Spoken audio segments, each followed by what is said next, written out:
there would be unity where there's been.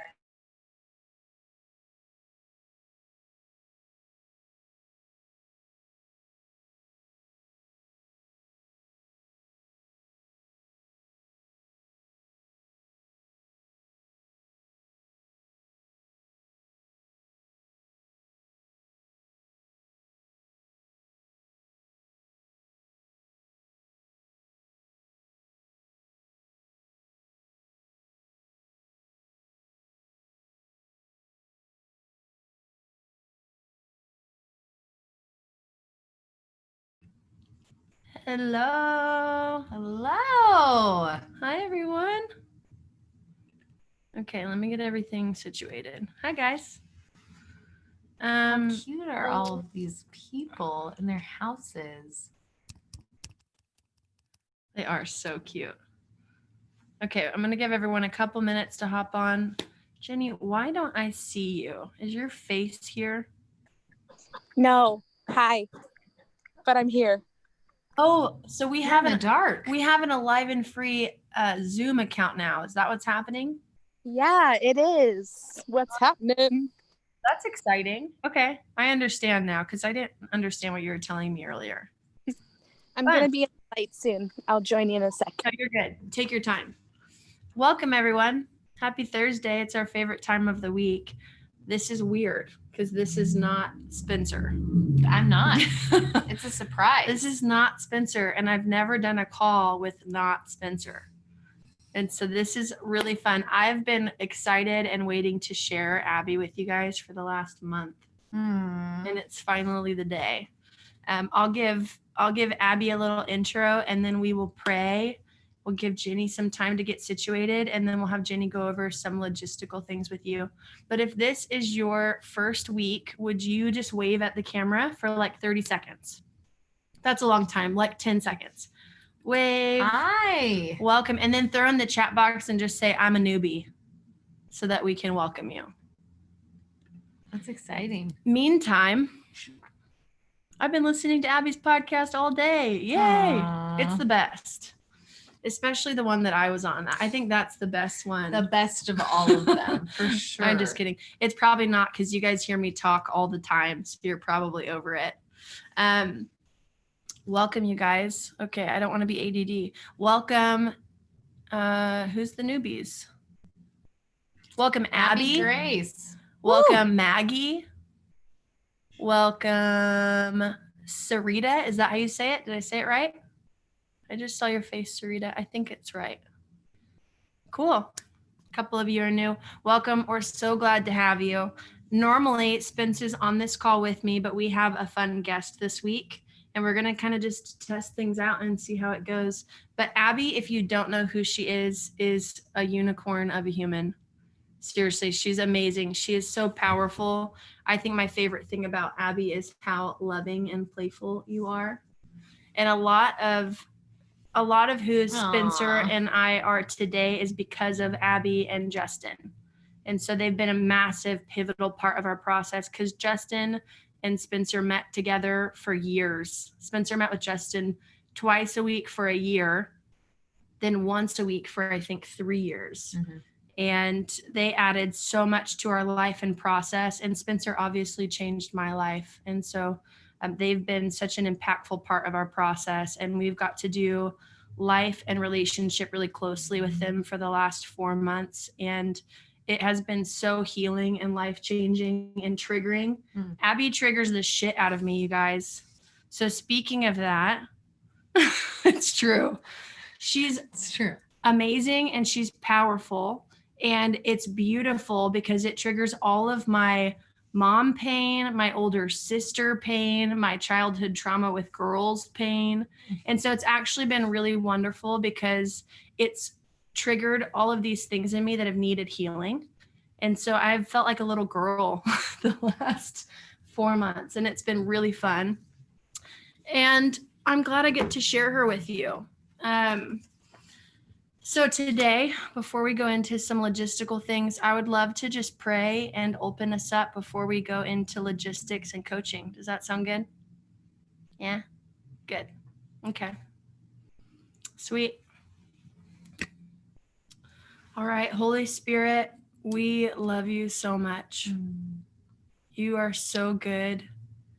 You're so kind. We welcome your presence in. And I just pray that you cover every single heart on this call today.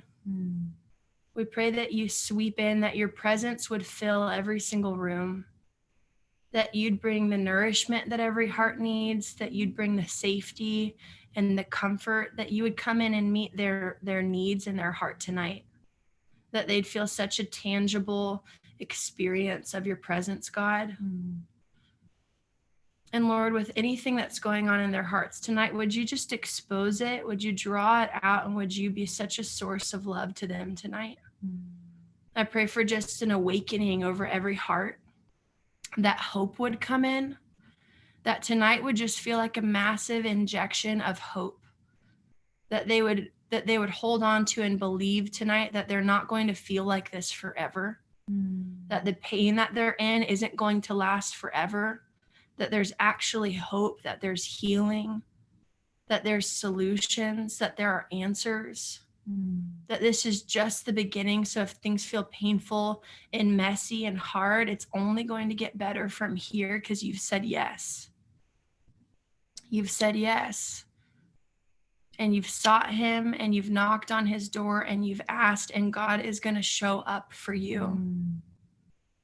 In any area where there's been hopelessness, I'd actually love for you guys to put your hand on your stomachs right now. Any area where there's hopelessness, I want you to say, hopelessness, leave. Hopelessness, leave. And I just pray for such an injection of hope in your spirit right now. Holy Spirit, would you come in and cover them? Any area that they feel trapped in powerlessness, that they've been stuck in their own inadequacy or feelings of insufficiency, would you come in and tend to their hearts right now? You are so much more than enough. Anything that you've been waging war this week in, God wants to bring healing to it. God wants to bring partnership to you so you can overcome it with him. God wants to make that thing your strength. Whatever you're struggling with this week is not going to take you out forever. You don't have to be a victim to it. It's not here to take you out. It's not here to obliterate you. It's actually here to strengthen you, to bring you more connection, more healing, more peace. Father God, you are love.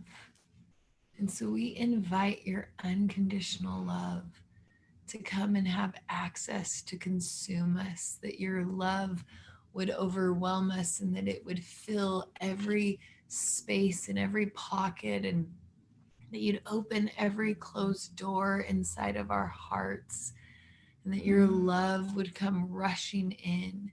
We invite the glory of your unconditional love. And we say yes, that we will surrender to love that doesn't make sense, that isn't logical, that isn't conditional, that isn't based on how perfect we are. We'll surrender to love that loves us when we're the most broken, and loves us when we're the least put together, and loves us when we're doing wonderful, and loves us when we're a mess. We surrender to the love that sees more than our behavior, and sees more than our cycles, and sees more than the moment we're in. We say yes to the love that sees the essence of who we were created to be and who we were underneath all of the pain. We say yes to love that sees our eternal spirit. And we ask that your love would consume us, that we'd have eyes to see ourselves the way that your love sees us, and ears to hear what your love has to say.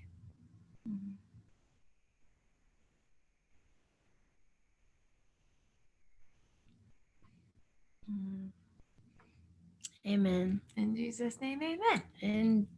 In Jesus' mighty name. Actually, Jenny, are you settled yet? And would you want to do housekeeping? If not, I have something to say, so it's okay. But if so, I'd love for you to hop in. I can share, or you can say whatever you want. We'll share. You Go are for it. so cute. I love you. She forgot about the time change. I have so much grace for you. You're so cute. Busted. Busted. Busted. I would too. I would forget. Let me pull my thought that started flying far, far, far away. I was thinking about what a gift it is. I know some of you in coaching calls have been triggered whenever I talk. And some of you in coaching calls get triggered when Spencer talks. And we chatted about this a little bit last week. And now you can all be triggered when I talk. Yes, it's going to happen. Just kidding.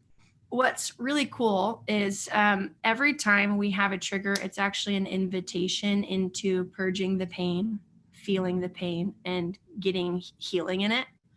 Even last night, I was looking through some of our YouTube comments that we get, and most of them were really good. We get a lot of really good feedback, which is really sweet.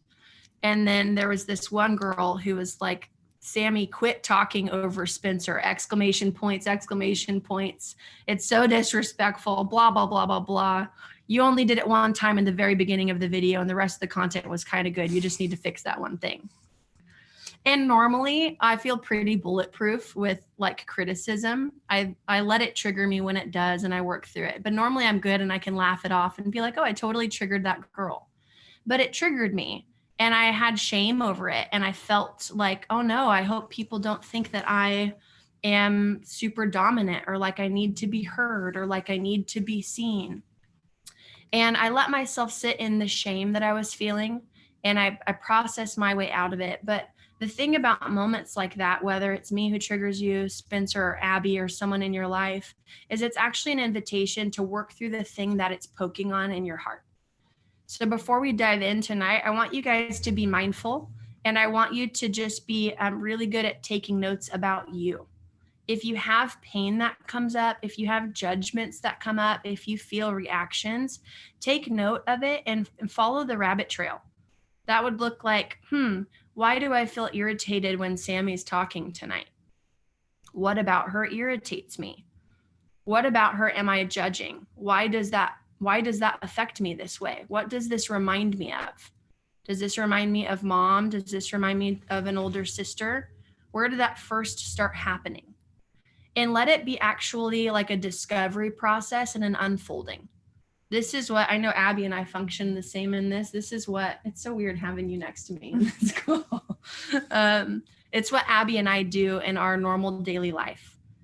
All of the time, we're constantly observing ourselves and observing why we're reacting the way that we are, because it ends up being a really good revealer and teacher for what's going on inside of us. Do you have something you want to add? Yeah, it also helps because now I act less crazy at people. Because once I know, oh, I'm triggered, then I can manage my triggered behavior. Before I understood triggers, I was just reacting to the world a lot. Mm-hmm. And that was creating, typically if I trigger, then the other person across from me triggers, and then we just trigger off. And so the more I've learned to pay attention to what's going on in myself, the more then I can have self-awareness about showing up how I want to show up, instead of most of the ways that I showed up poorly in my past was always my triggered self. Mm-hmm. My authentic self is awesome. It's true. Everyone's authentic self is awesome. It's when we go into our triggered state that we get catty or mean or don't listen or shut down or get defensive, or there's a million ways that you can show up. But our best self is when we're not triggered. So when we can understand how we show up when we're triggered. I remember for years, when I get confused, I have a baffled trigger. It's an emotional trigger. So like if something doesn't make sense to me, I repeat, but why would this happen over and over again? Like, but why would you do this? And I would do that with Justin all the time. I'd be like, but why would you say that in an argument? Because I was like, it doesn't make sense. Well, I didn't know it came across as super condescending and bitchy. So for years he'd get frustrated at me, but I wasn't angry on the inside. I was confused. Yeah. So now that I know I have a baffled trigger, when it shows up, I can soften and change how I do it externally. My insides might feel the same. They might be like, I'm so confused. But now my outsides can say something more like, I'm feeling really baffled and confused. So let me ask you a couple questions in a soft, I love non-condescending that the way. name of the trigger is the baffled trigger. How often do you say the word baffled? Not me. Rarely. I do a lot. But the good It's a thing real about trigger. that level of knowing yourself too is like Abby was warning me about her baffled trigger the other day. Yeah. She was like, hey, just so you know, because I don't want to ever affect you negatively, Mhm. this is how I respond in moments whenever I'm confused. And we're able to have dialogues with each other about all of these parts of us because we've gone on the journey to get familiar with our mess and our pain, the way we react poorly, the way that we fawn, the way that we shut down. We're able to share all of that. And when you have that level of awareness and you can bring it into relationship with people, it actually is really empowering for that person. Because now in a moment, I have information stored up about Abby that if she's triggered in this way, I'm like, oh, I can tell that this isn't about me because I remember what she shared with me about herself. Then I actually have more grace to navigate through relationship with her. And so I wanted to talk about that mostly because I saw a comment that the first response was, I have so much mom pain. And I just thought because there hasn't been another woman besides me in these calls, she might trigger some mom pain for you. She might trigger some older sister pain. That's what she does for me, is mostly my older sister pain. But it's such a gift. And so I wanted to invite you guys on that and prepare you for that in case that does happen. Is that somebody said I like bumfuzzled as a word? And I thought that's Bumfuzzled. funny. Yeah. I love that. Gonna need makeup tutorials from both of you too. Ow, ow. Thank you very much. Very sweet. Okay, Jenny, if you're not set yet, I can keep talking. But if you are I set, made it out of the vehicle. sweet. Hi guys. Such a good intro. This is so exciting. You guys are in for a real treat tonight. So for you ladies who mentioned that you were new or this is your first Thursday call, I just want to bring you in to know a little bit more about how we're going to rock and roll tonight. We're going to do another hour and a half of coaching. And then the breakout rooms will be open for an additional hour at the end of the call. So you guys have some awesome small group opportunity. And the questions have already been submitted. And when someone comes on to be coached, sorry, I feel like I'm catching my breath. I ran to sit down. Yeah, when you ladies are on and coaching with Sam, we just want you to know that there are awesome resources within this program to share your stories, and we want to hear those, but that these coaching calls are spaces to get questioned, answered. So areas of your process where you've dug in a little bit on your own and utilized some of the other resources, but you're stuck somewhere and you really want Sam and Abby to help you get unstuck. And so, yes, we love it. God is so trustworthy. That's the word that came to mind when we were praying earlier. And so I just trust him with your night tonight. I trust him with your process. I trust him with the next step that you're going to take with him. So I just want to invite you into that next step, whatever that looks like for you and your process. We love you. We're so glad you're here.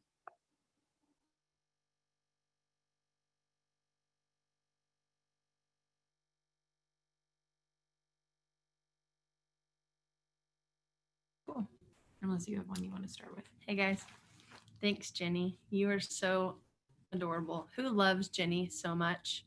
How great is she? We're so thankful. She's changed our lives since she started doing what she's doing. And we're just so blessed and honored to have you. And I've missed you. You haven't been with us for like a month on this call.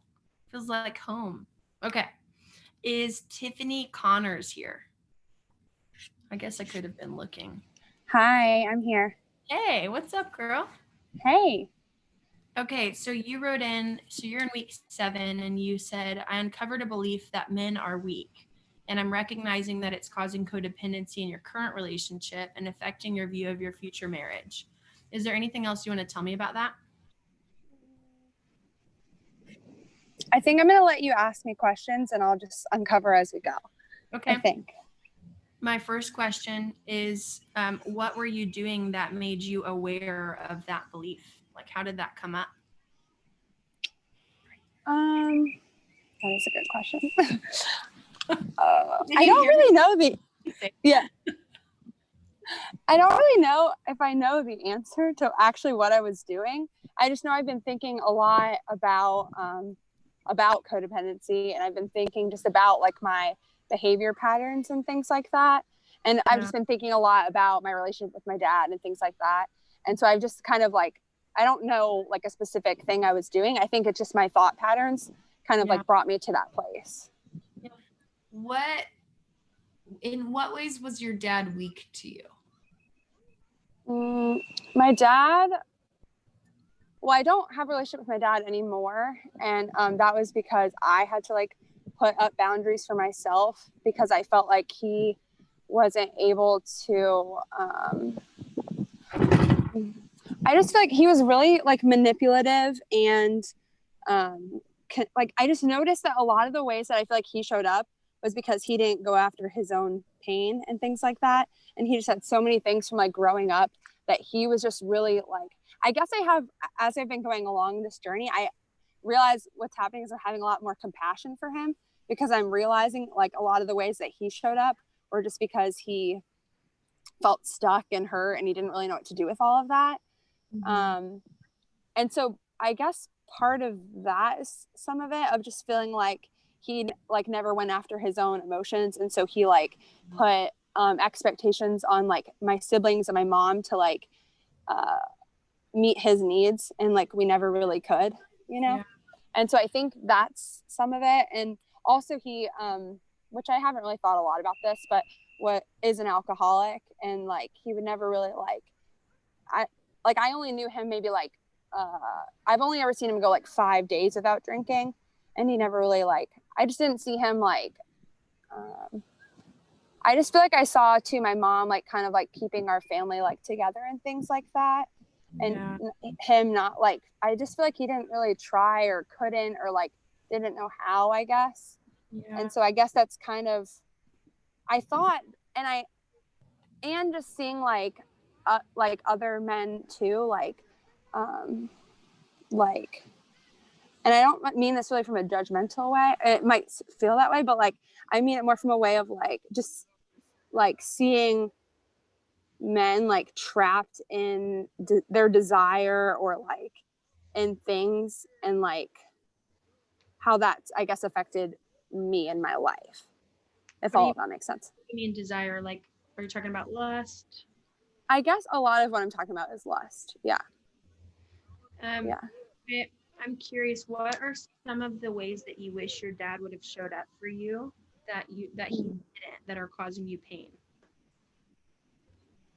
I wish that he protected me and like made me feel safe. And I wish that like he like in moments that where I feel like he misunderstood me a lot, and I feel like he just like tried to get to understand me rather than just like making assumptions or like put like not even being able to because he was so hurt, if that makes sense. And I wish he just like was interested in being around me, I think too, and like thought that I was like enjoyable. Yeah. Are you feeling that as you're sharing that? Can you feel the pain of that? Mm-hmm. Yeah. I'm sure we both have a lot more questions, but I first just want to say I can feel the steadiness inside of you, like inside of who you are. Like you feel very grounded to me. You feel very present. You feel very connected.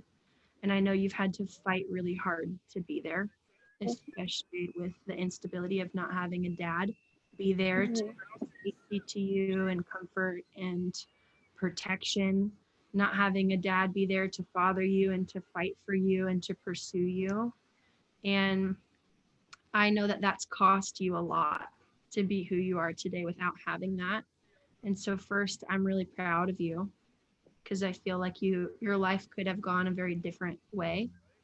And you made a lot of powerful decisions to be who you are today. And I feel that. Thank you. Yeah.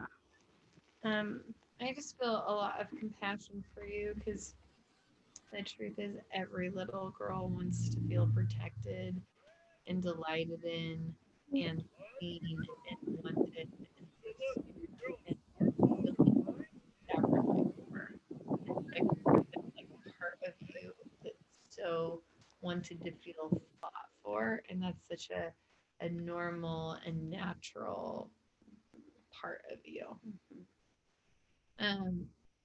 I have one last question before.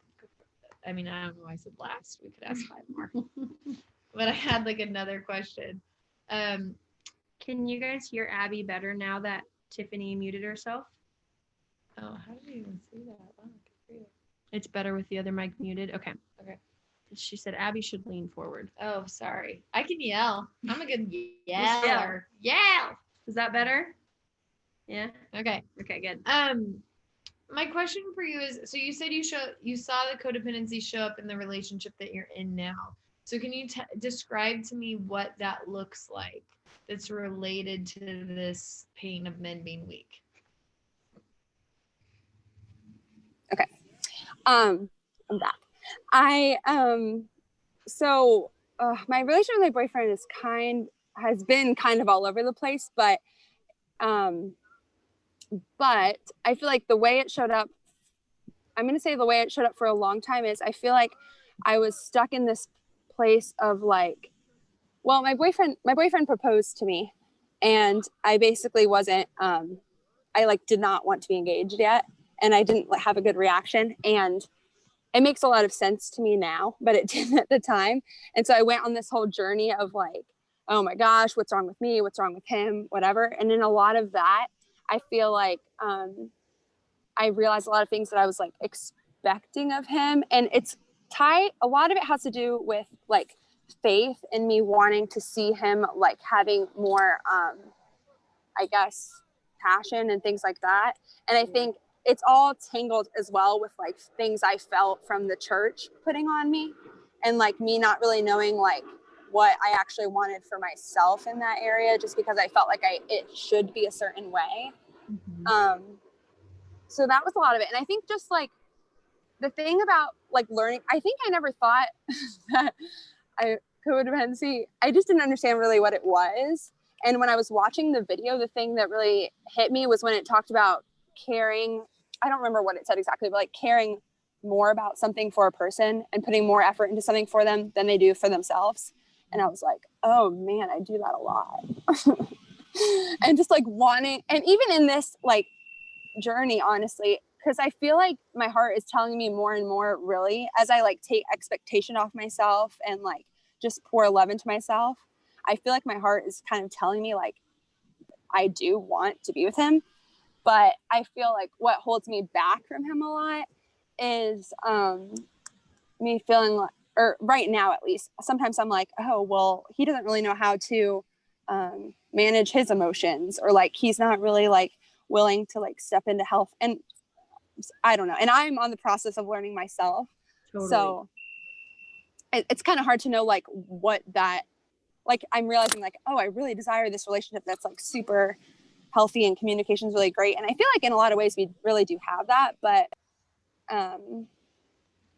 anyway, just like as I'm growing and changing and learning like how I want my relationship to grow and change, and like me being like, oh, well, I think that you should maybe this would be good for you or whatever, instead of like just letting him go on his own journey and stuff. Yeah. So I think that's a lot of it. It's just like me, for a long time, I put like God on him in a way that was like not good or life-giving for either of us. Mm-hmm. And that has stopped, but I still like, I don't really say it as much, but I still like have this like wanting for him to go Yeah. on this like health journey too. That makes sense.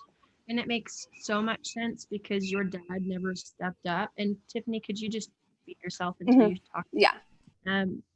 Because your dad never managed his emotions, because your dad never stepped up for you, because your dad was weak and powerless to you your entire childhood and mom took the reins, it makes sense that being in relationship with another man, that man is probably going to trigger your immediate dad pain, but also we often attract men that are a lot like our dads, which is a great opportunity for healing. But it sounds like with your boyfriend, your same fears with him are the same pains that you had with dad, which is that you're never going to be who I need you to be. You won't get healthy. You won't work on yourself. You won't make the hard decisions in order to love and to pursue me. And so it makes sense that you would go into that codependency with your boyfriend. And a lot of times, I mean, especially in marriage, but in close relationships, we turn on that codependency because we want to, it's almost like if I can do the work for my boyfriend or for my husband and heal and fix this, then it'll redeem my childhood and the needs that never got met with dad. And so we almost think that we can play redeemer and it'll fix and heal that pain. And so what I'm really wanting is to just validate you and let you know that all of that makes so much sense, that would be the case for you. And I love that you're catching it and that you're recognizing like, oh, I'm wanting to do all of the work for him. And as you can probably tell, if it hasn't happened yet, it probably has. It shuts men down when we try to fix them and heal them and do the work for them. And so that all just makes a lot of sense. Yeah, I was thinking, growing up with an addict, my mom was a drug addict, and there's everybody basically who grows up with an addict has codependency. Mm-hmm. And the concept is like our life feels like I don't know what's going to happen and I don't know what's stable. And so we can learn like what we have control over makes us feel safe. So when I'm pushing you or trying to help you or trying to save you or trying to help you become who you could be made to be. I mean, I spent my whole life trying to help my mom become who she was, we all saw that she had potential to be. And so you can just get in that role where did your mom do that with your dad? Where she was like trying to help him grow?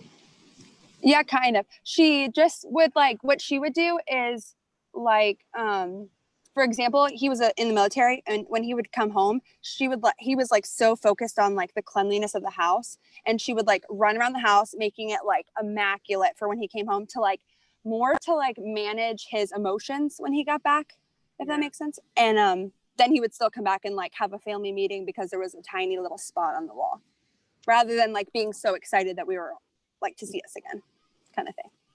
Oh, honey, it sounds like you were out of control a lot. Mm-hmm. Mm-hmm. Little girl, and it sounds like there was a lot of fear around your dad. Yeah.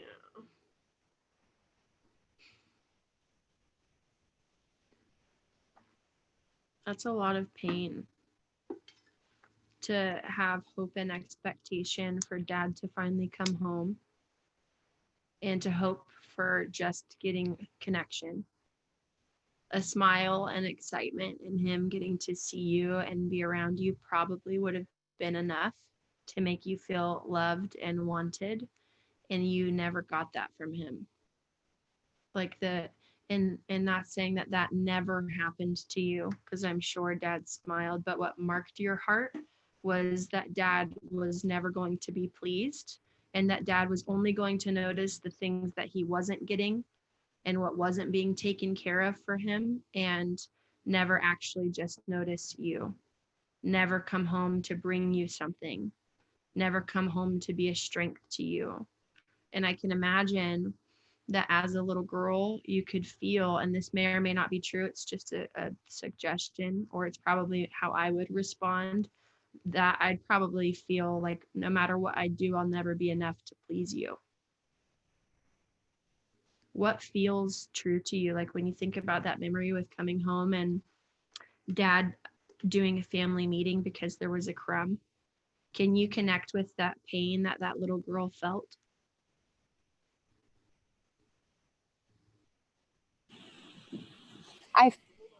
Connecting with pain of being little has been like the hardest thing for me of all of this, because I've just shut out all of those memories for so long. Yeah. What is the pain you feel with your boyfriend the most?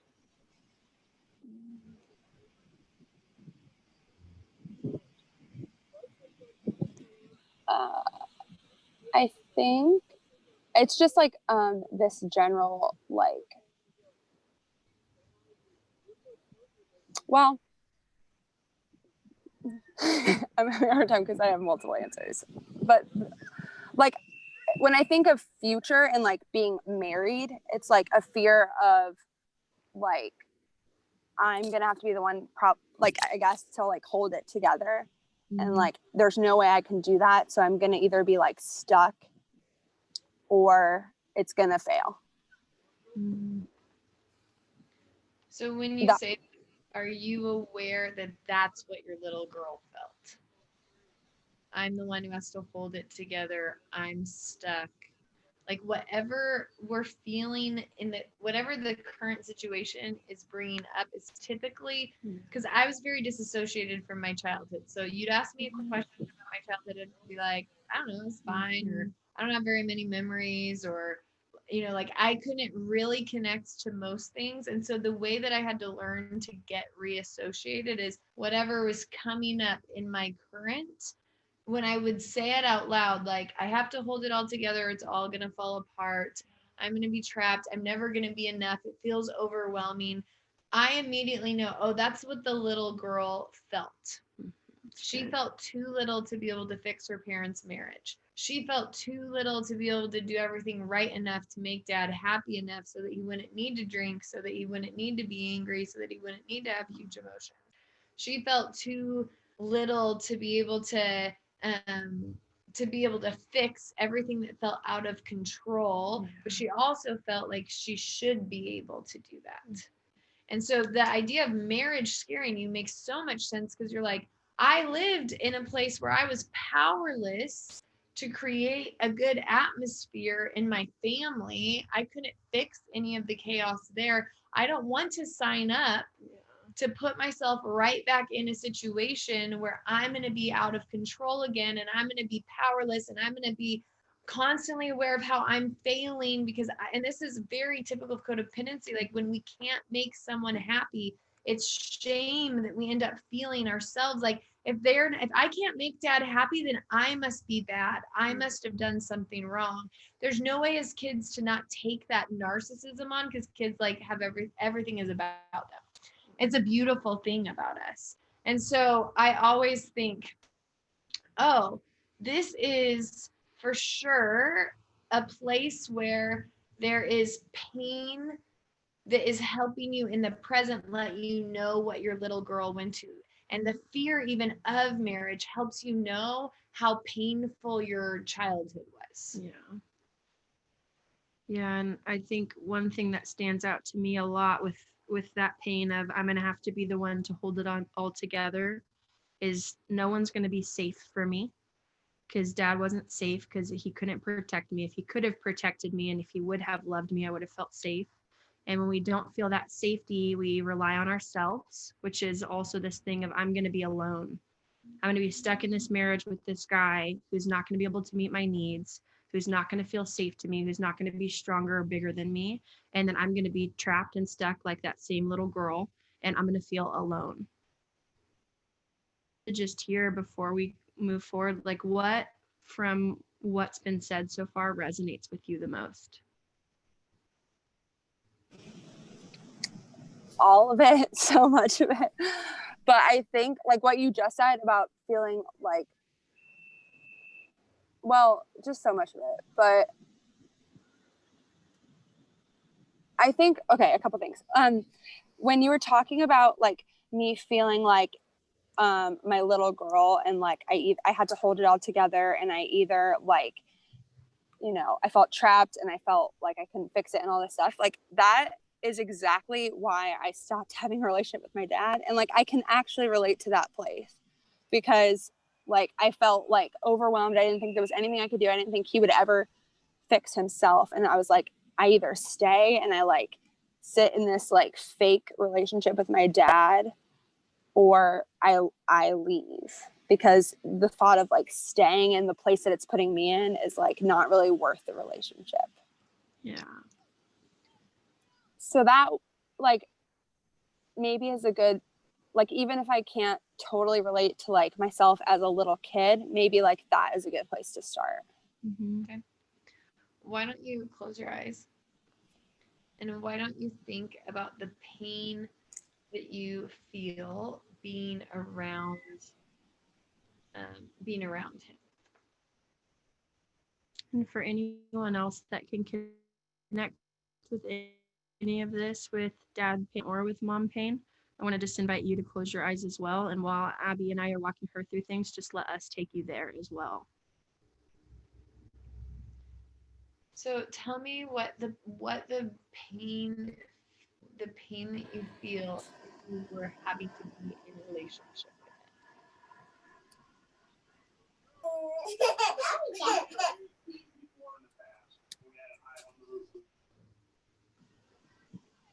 It felt like suffocating and like smothering and just like overwhelming. Because he needed so much from you? Because he needed so much from me, and because he expected so much from me, and because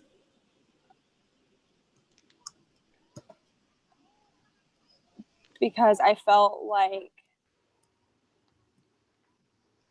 he didn't know who I was or care who I was, and I just wanted to like scream like, you don't get me. Like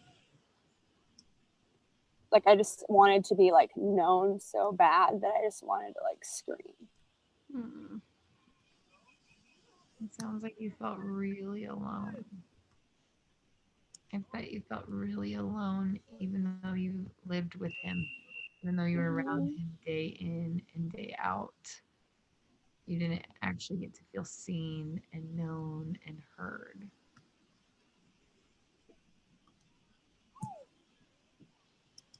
When you feel what it felt like to be around him, where do you feel it in your body?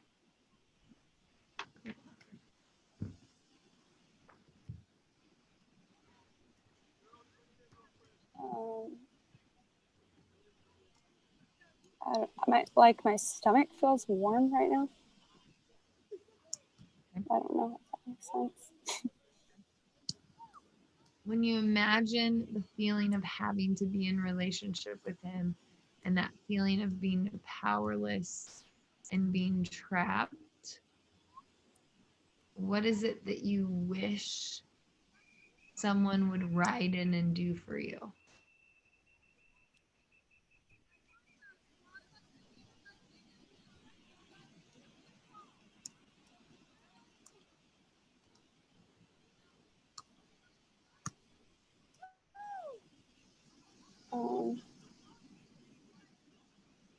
Like in your fantasy world, you are in relationship with your dad and you feel so unneeded, known, and so unheard. Do you wish someone would come grab him and tell him how lovable you are? Do you wish you'd have somebody that would come grab him and drag him to counseling? Do you wish that you'd have somebody come and say, you can't treat this girl like this? She's precious. She matters to me.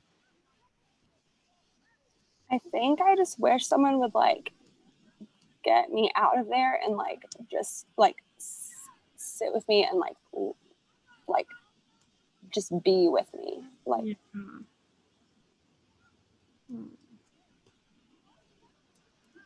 Okay, so I want you to imagine, does your heart desire a mom or a dad or Jesus to come into that moment with you? my answer is Jesus, because I want like a big brother. Mm-hmm. Have you ever seen The Chosen? Okay.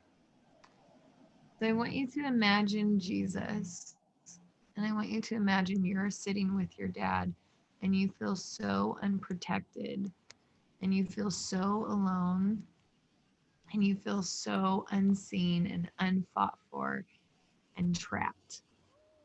And I want you to imagine Jesus, and he walks up to you and he grabs your cheeks and he looks into your eyes and he's like, I see you. And then I want you to imagine he grabs you and scoops you up in his arms. And instantly, when he picks you up in his arms, you like shrink down to like a 7-year-old girl. And so 7-year-old you is in his arms, and you're like, he's holding you, and he walks you to, he says, I'm gonna take her for a little while to your dad. And I want you to see him pull you over to the beach. It's a far way away, maybe. I don't know where you live, but I'm at the beach. I'm literally sitting in the sand. oh, great. The beach. Easy peasy. And I want you to imagine him sitting there with you and saying, I want to hear you and see you and protect you. And I want you to get to feel safe. And I want you to imagine him putting his hand on your shoulder and your whole body just melting because you've been on guard for a really long time. I want you to imagine that all of a sudden you like recognize that you've been holding, like you've been braced for a really long time. Like you've had your guards up and your walls up, and you have been making sure that you're always on edge and that you're always ready for whatever the next thing is he wants to take from you, or the next thing is that wants to be frustrated with you about. And I want you to imagine Jesus saying, you actually need to feel safe. And that's important to me. I want you to imagine your whole body relaxing, and I want you to take a deep breath in. Like count to 4 while you breathe in.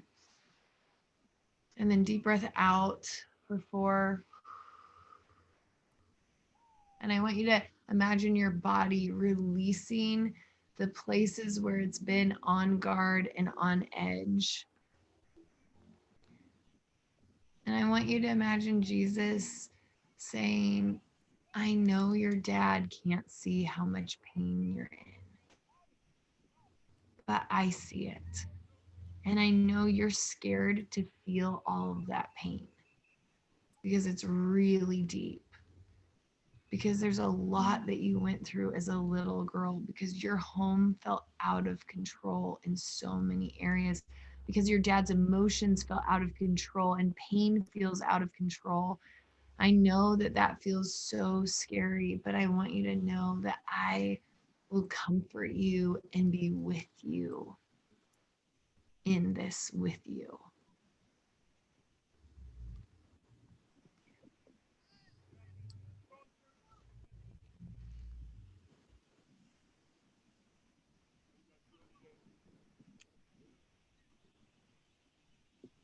Is there anything that you're feeling right now, Tiffany, or anything that specifically impacted you, or anything that you hear God saying to you?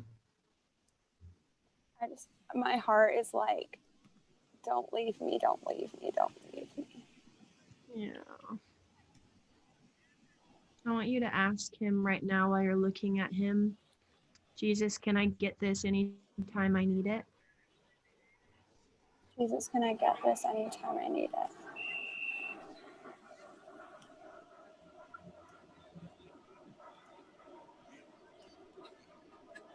And then tell me what he says. He said, I will never leave your side. I'm always with you. I want you to imagine, can you imagine you at the family meeting where dad wants to tell you that something's wrong? Yeah. Like something's not as clean as it should be. Mm-hmm. I want you to imagine you're at that meeting, dad is pissed, mom is trying to appease him. And I want you to see Jesus come stand right between you and your dad. And I want you to imagine him scooping you up in his arms and saying, this is too much for you.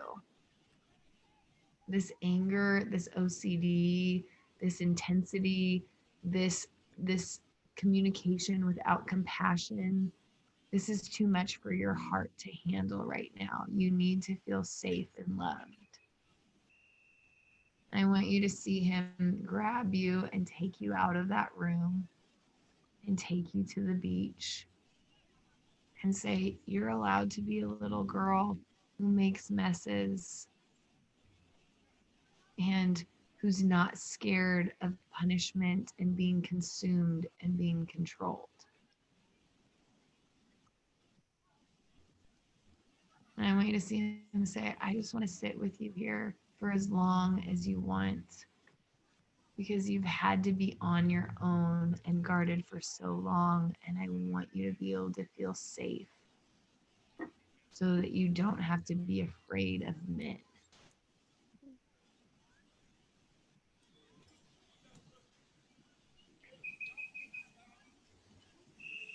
And Tiffany, whenever you're ready, you can open your eyes.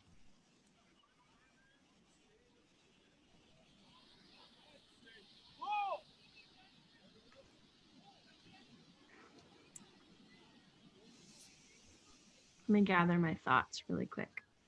Okay, while you do that, I'm going to show you. Oh, I can't turn it around. Oh, yeah, I can. Aww.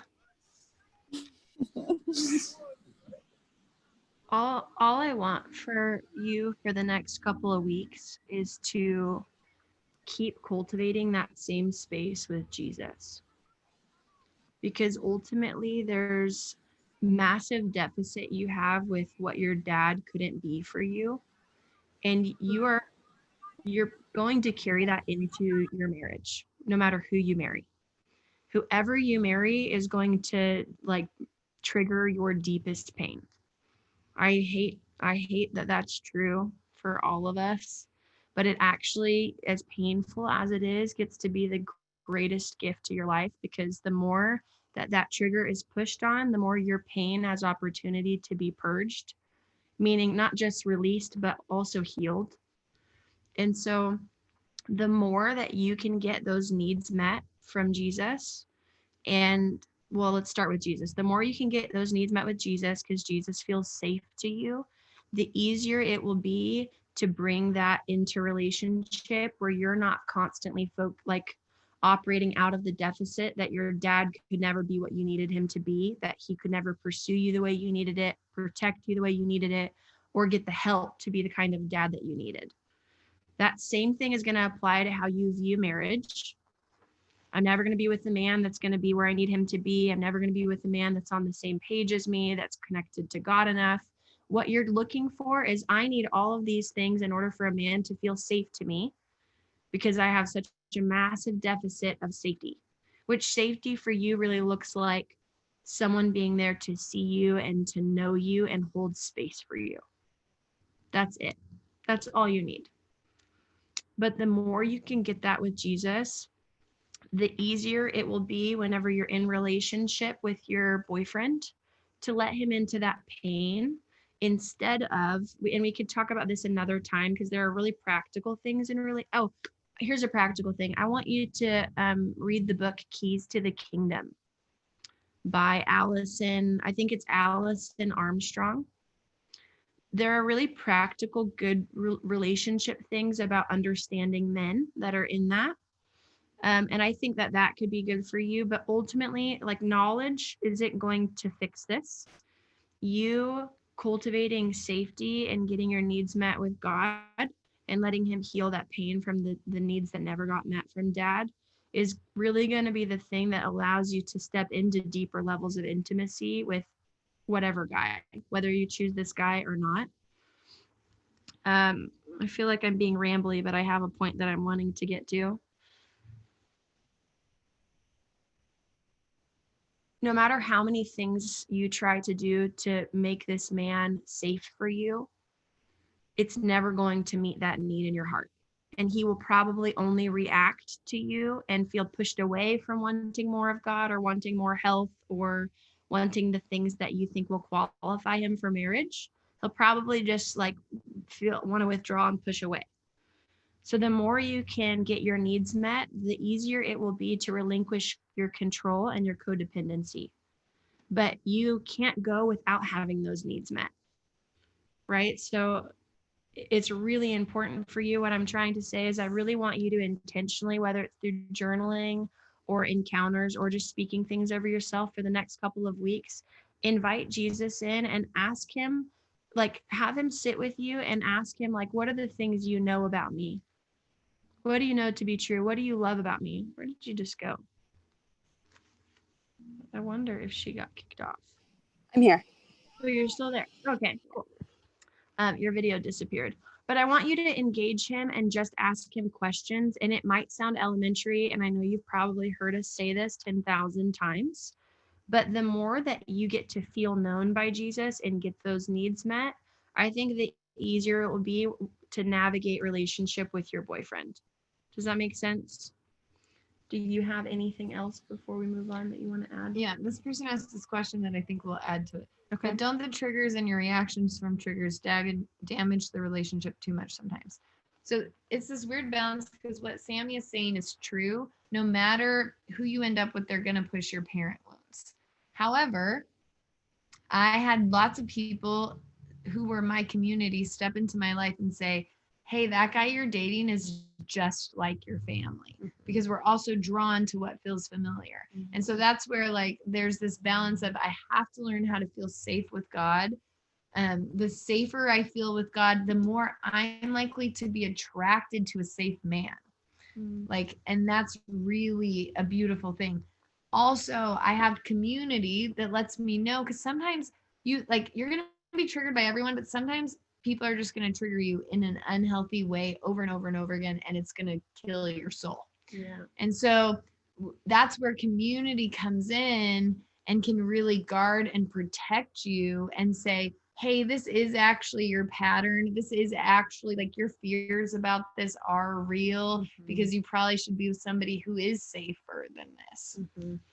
So I just think it's the journey of both. And I was thinking the other thing that I would give you for homework is to notice your feelings about men. Like I would write out 50 beliefs you have about men. That's good. And just like brainstorm as many as you can, because you'll start going from your conscious ones to unconscious. It'll be like, I'm afraid men will cheat on me. I'm afraid I'll always have to take care of them. Whatever happens, you'll start to recognize the beliefs you have inside of you. And then I always take those beliefs and I start to paint a picture. Oh, this is what I must have experienced as a kid. It will help you reverse back to the emotions you had as a kid, because the more you can connect to you as a little girl, then you can get healing into those wounds. That's good. When we can't feel our past, we also can't heal our past. And so when we get belief systems, so it's like men will always need too much from me. Okay, I felt like my dad needed too much from me and from my mom our whole life. Okay, God help me and connect to what that felt like as a kid. That's really good. If we can't feel our past, we can't heal our past. Super good. That's not hopeless though. I couldn't feel my past for years. So the more connected you get to it, the more you can heal. So I think that's great. Does that feel helpful for you, Tiffany? Yes, that is gold. Good. You guys helped me in so many ways, and I'm so appreciative for both of you. Thank you for sharing and for bringing your vulnerability. You're doing Thank a you, really guys. good job. Thank you. For everyone else, how are you doing? How was that for you? What did you get out of it before we move on to the next question? And I'm going to call on Shelby. What is your last name? Shelby. I don't know if it's Lee or Lay. Are you here? Yeah, I'm here. Hey, okay. I'm not going to call on you yet, but I just wanted like you to know that the spotlight is about to be put on you. Okay. So you can emotionally prepare yourself. Relatable, super helpful. Dad, boyfriend, and codependency have been on my heart this week, and that was helpful. I love using what we are feeling now to figure out what our little girl felt. Yes. I loved the 50 beliefs about men. I thought that was really great. Sweet. Worrying about marriage not ever being right is fear of always being alone or dissatisfied somehow, and that being connected to our growth. Yeah. Fear about marriage is about our childhood. There we go. Fear of marriage related to men wanting too much for me. I believe I'm in one of those soul crushing relationships. Thanks for some realization. It's good to recognize the difference too, because we talk a lot about ownership and triggers and how to look at your past pain and all of that stuff. And that is always true, but there's also the addition of having someone that is actually toxic for you. And so if you're in an unhealthy relationship, it's actually not good to constantly take ownership, because then you can't see what is, what you're actually involved in. And so if you're in a healthy relationship, it's really amazing to take a lot of radical ownership. Struggling with already being in a relationship and having children and not having these tools or knowing about triggers before. So now what? Just start where you start. Yes, just keep going. The more you learn, the more that you can get this stuff like inside of your soul, the easier it will be. But give yourself grace while you're learning. One of my favorite quotes by Maya Angelou is, now that you know better, do better. And it's not so much about performing like you have to figure it out. It's much more like, I understand I didn't know before now, so I didn't know what else to do. And now I'm going to go on the journey of learning. And as I learn, I'll go on the journey of transformation. But I'm not going to beat myself up for what I didn't know. I didn't know what I didn't know. Yeah, that's good. I'm going to share this last one and then we're going to jump in. Is it possible for your heart to be so hungry to be seen and known by your mom? Oh, this is a question. But at the same time, to be so closed off to letting her in because the pain in your relationship is deep, so you don't feel safe? Yes. That's like, that 100%. describes like most humans. Especially with our parents. Yeah, we all want so badly to we're innately wired to want our parents' approval, to want connection and affirmation, to want a bond. And it's like this crazy strong need that we have for parents, because I work with people all the time and their parents are like crack addicts or abuse them and there's still this desire to have even the meanest, most cruel person love you and affirm you. There's just a spot that every human has. They want parents. And that's why it's so kind of God that he exists on the planet. Because it's true. Because we have access to a father and a mother in his nature, because there's so many wounds that we all have because our parents can't meet them. And then he also created humanity so that there's times when Sammy does stuff that mothers me, and that gets to fill that spot because my mom can't. It's so sad. It's like, and it's a grieving process too. That's what I feel, is the compassion and the grief, because it's true. Like, a lot of us have parents that might not be able to ever be what we want or need them to be, that might not ever go on the journey to get healthy or learn how to love you, no matter how many things you do on your side. And that is just something that needs to be grieved. It is. And once we grieve that, it actually creates room for God to come in and pour a bunch of love into the places you need it, and for you to let other people in to pour in love to all the places that you need it. Okay. We are going to move on to Shelby. So Shelby, you wrote in, you were saying you're just starting to date someone and you feel like you can't be triggered because of the newness of the relationship.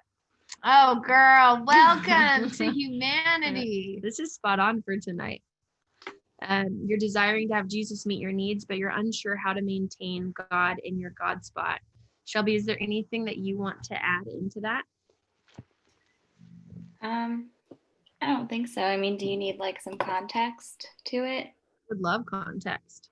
Okay. So I've never really dated, I guess. I met my like college boyfriend when I was 18, and we were together for 5 years. But it wasn't, a very healthy relationship. And so I ended it for a million reasons. And so I'm just kind of starting to enter, that was about 1.5 years ago. So I'm just starting to enter like the dating world. And I just met this one guy, and like right away, like there were just so many triggers going off I'm giving myself a little bit of grace. Pause you really quick. Yeah.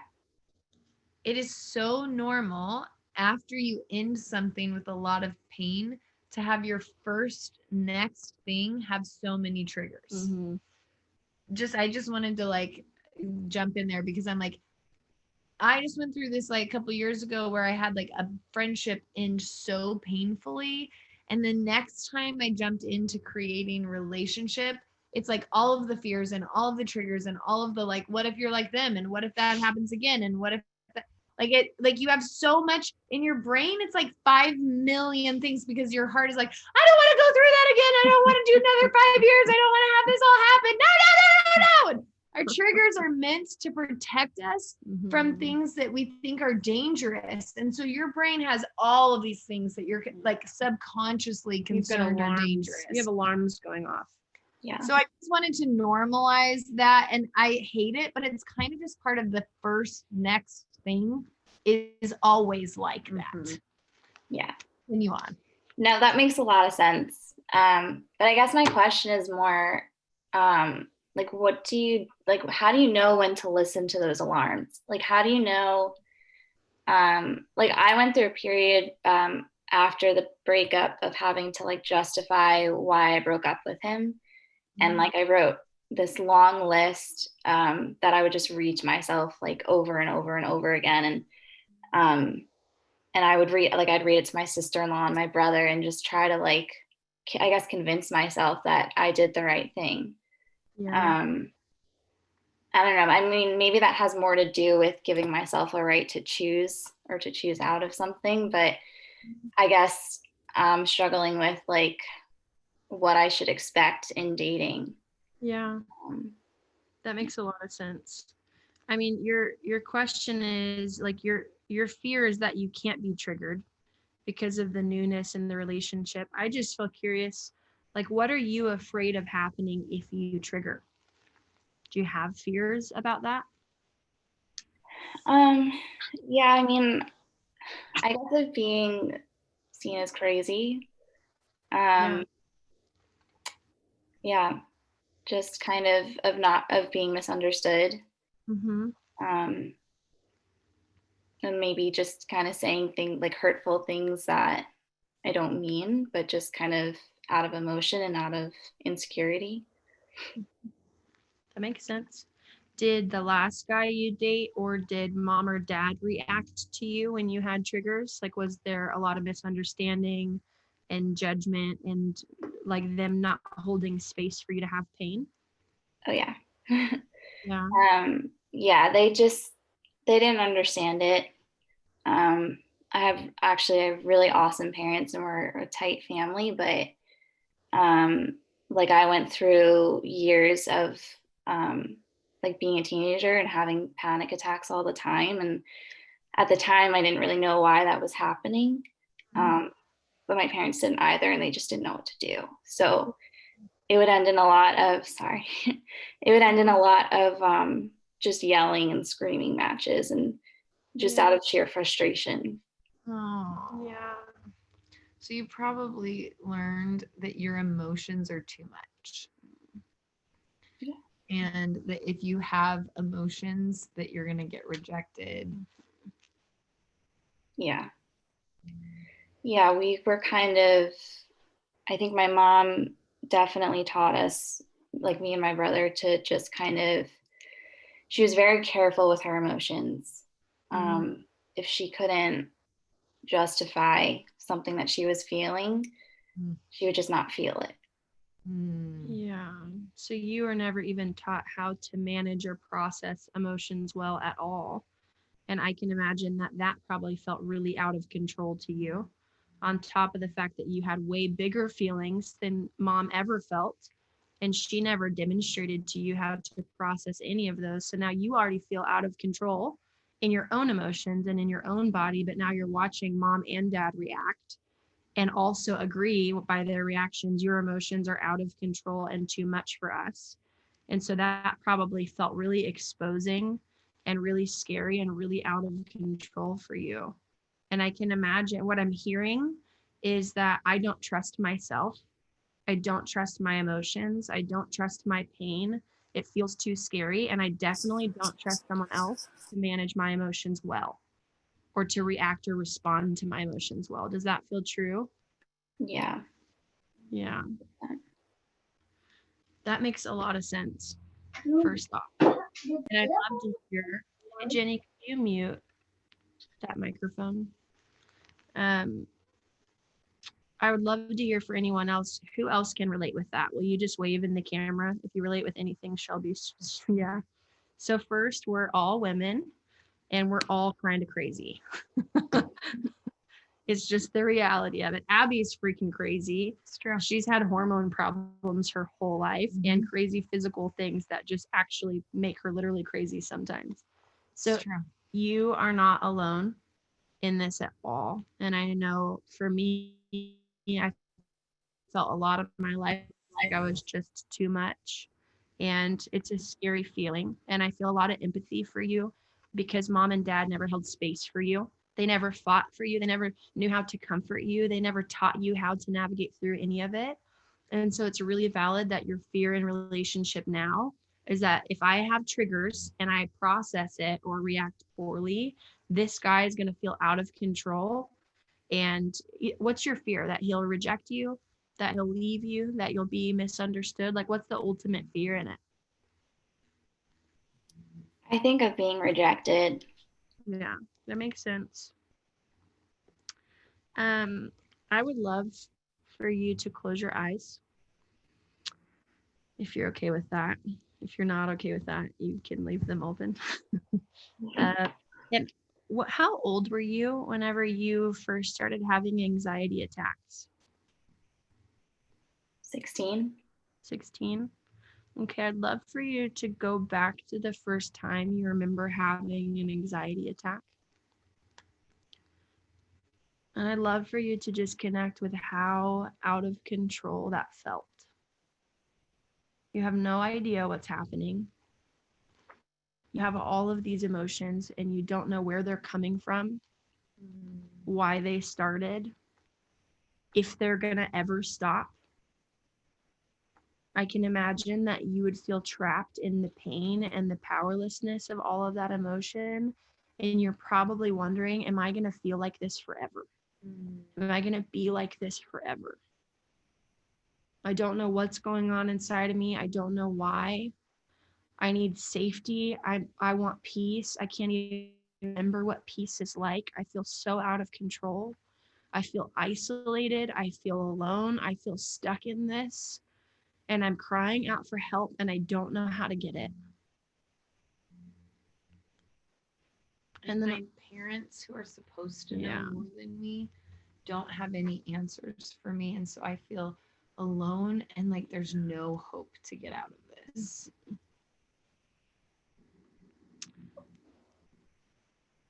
And now I want you to imagine me and Abby walk into that room with 16-year-old you.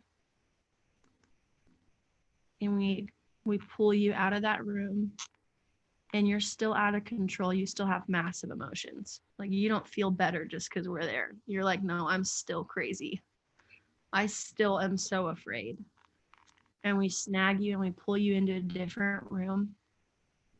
We pull you up onto a couch with us. Maybe even Jesus walks into that room and he's there with us too.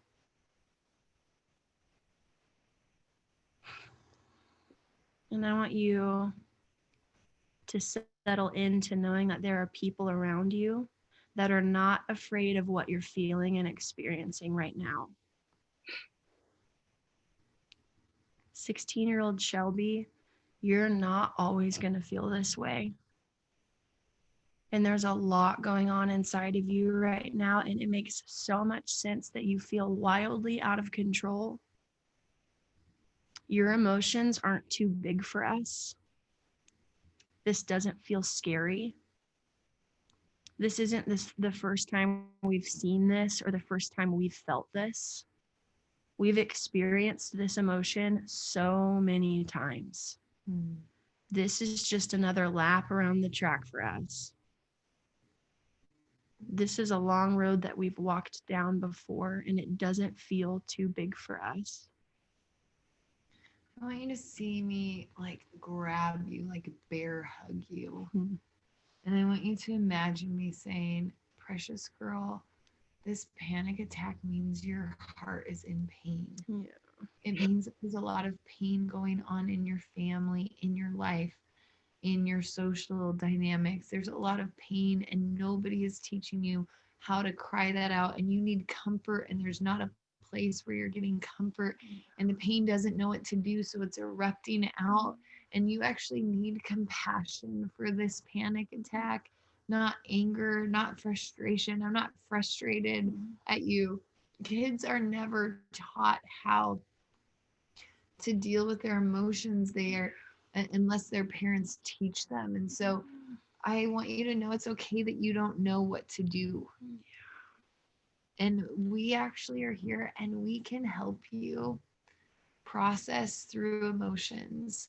Emotions are not a slave driver. They're not a mystery, something that can just overwhelm you and imprison you and shut you down. And I know you don't understand emotions yet, but I want you to know that they are not bigger than you. And I want you to know that when they are present, that doesn't mean you're bad. And I just invite compassion into your heart for all the places that you judged why you were having panic attacks and what was going on inside of you, and for all the places that you thought you should be better, or you should be able to fix it, or you should be in control. I just hear all of these shoulds from your parents, from the people around you, and I just feel like the Jesus is like, no, your heart is working the way I made it to work. I made your heart when it was in pain to have alarm systems so that it didn't drown in the pain. And your heart is just having an alarm go off that something's going on that is causing you pain that you weren't paying attention to. And I just see Jesus come and again grabbing your face, your cheeks on both sides, and just looking at you being like, I don't hate your emotions. I'm emotional. I wept when Lazarus died, and I knew I was about to call him right back to life. I got angry enough. I flipped over a table at church. I have strong emotions. That's why David got me so well, because he had huge emotions. He was just like me.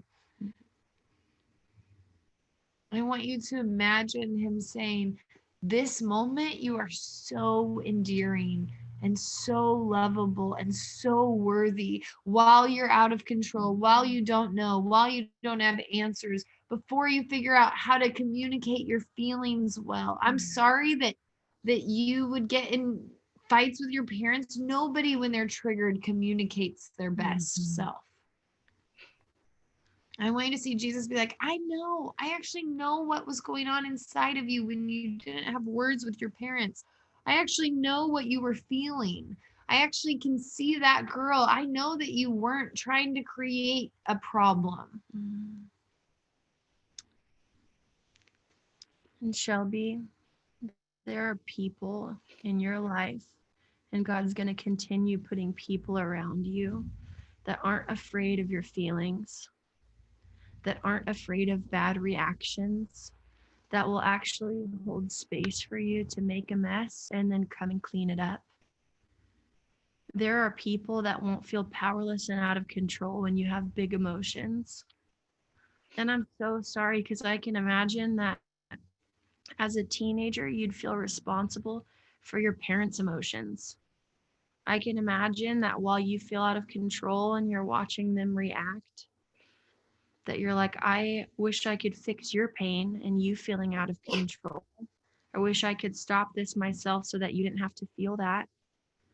And I can imagine that that same cycle would leak into relationships now. But I want you to know that just because your parents operated like that, it's not always going to be that way. You're not too much, and you're not too broken. And I break the lie that if people see all the crazy on the inside, that no one would love you. And I just give you permission to be loved while you are messy and imperfect. We invite the spirit of unconditional love, the essence of who God is, the love before we get things right, the love before we're perfect, the love before we're who we want to be. We invite that unconditional love to break off all of the fear and all of the anxiety and all of the shame and all of the shoulds. I should have this together. I should know how to do this. I should have my emotions perfect. We invite unconditional love to begin to break through the ground where you feel scared of judgment and where you feel like you're going to be abandoned. We invite the presence of unconditional love to break the fear of rejection. Shelby, I want you to see yourself now walking up to 16-year-old Shelby. And I want you to repeat a few things after me, okay? I want you to say, Shelby, I decided that you were too much. Shelby, I decided that you were too much.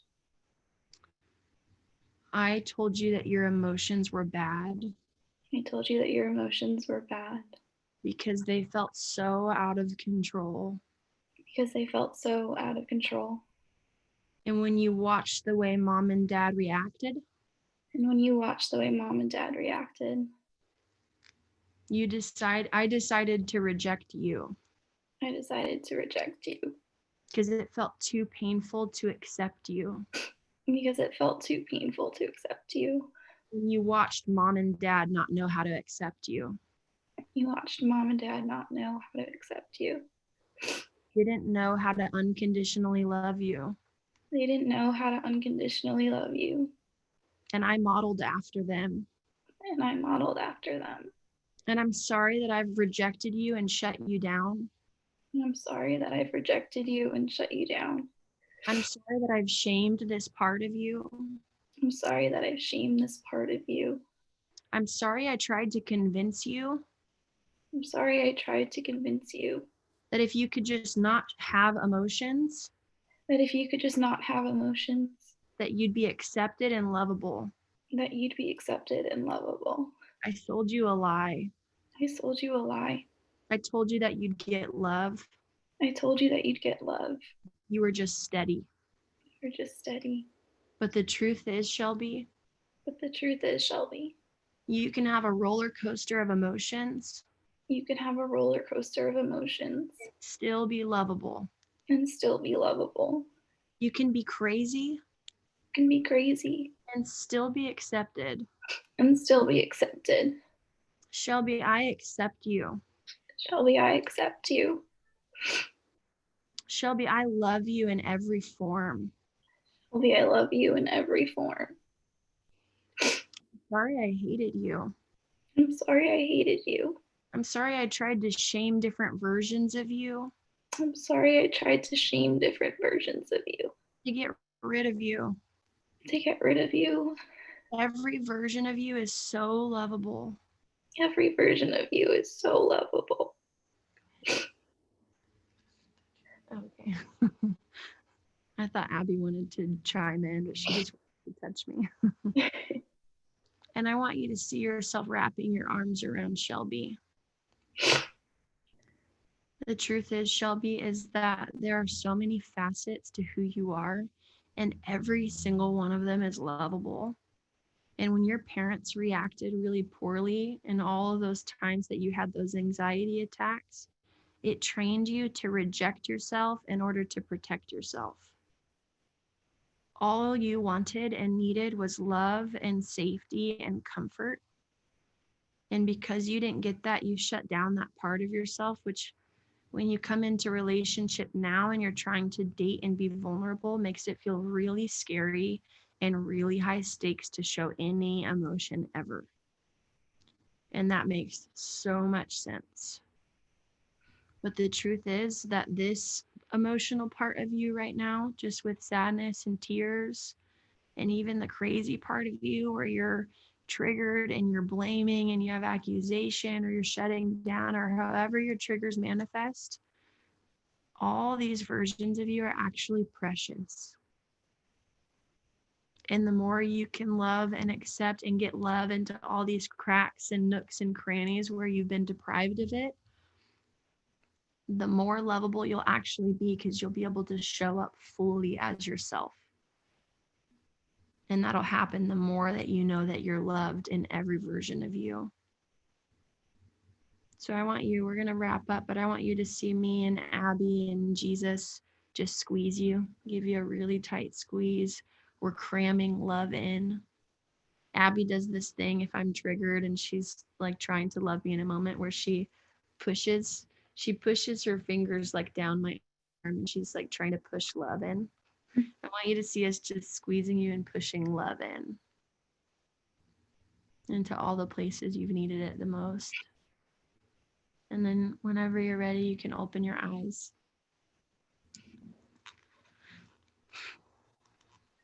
It makes so much sense that having a trigger would feel really scary, because it would equal getting rejected. Because you felt rejected by mom and dad, even if they didn't ever actually reject you. And you also rejected yourself. But the truth is that we all have all of the emotions, and the more connected we are, typically the more we feel all of the emotions. And it's okay in relationship to have a trigger. It's normal. It's healthy. It would feel alarming and unhealthy to me if any of us were doing life and relationship and didn't get triggered. That would let me know that there was something going on that was very wrong. It'd let me know that you were very shut down and very disconnected.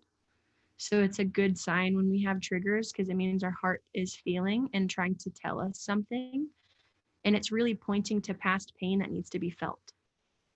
And so it's good if you have triggers and pain that comes up while you're dating, and it's okay if you feel it. And it's also okay if you need to take time, if it's a new relationship, and not share those things with him, but share it with a safe person. That's okay. And it's also okay if you feel it and let him into the pain. It's also okay if you react and then clean up your mess later. Like in relationships, it's not about not ever negatively affecting that person that makes a good relationship. It's about how we clean up the mess that we made.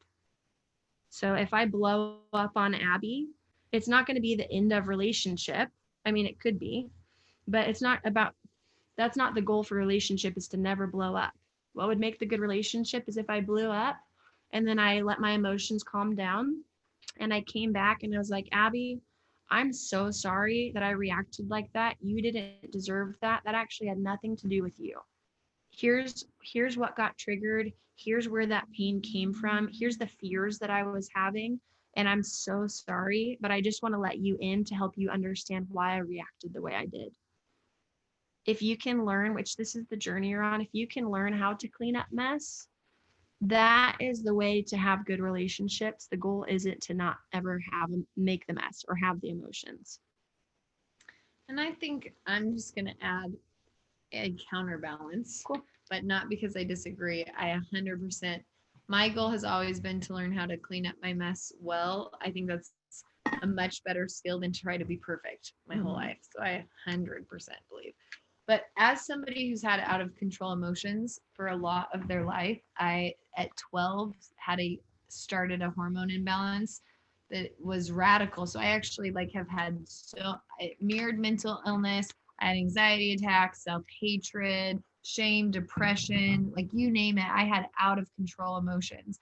And so for me, I've actually found a lot of beauty in learning how to feel without that being unhealthy for the people around me. Because I was like, okay, I'm going to have to be able to, I have my hormones are still unbalanced. So I'm going to have to figure out how to have emotions without them destroying the people around me. And I think that's a really important thing for all women, all womankind to do, also all mankind to do. And so typically men are taught to suppress their emotions, which is why there's a stigma that women are crazy and men aren't, is because in man culture, they just shove all their feelings down. That's what they're taught to do. But in women, we're allowed to have feelings, which is wonderful. It also means we express them more, but we're not necessarily taught what to do with them, which means it's just like shove, shove, shove, explode, explode, explode. And so for me, I'm going to give an example while she's gone of a trigger that I had and how because it was with a new friend. And I'm going to tell you how I walked through it so you guys can have an example of a practical, healthy way to communicate about your triggers without triggering at someone. So I had, that was so fast.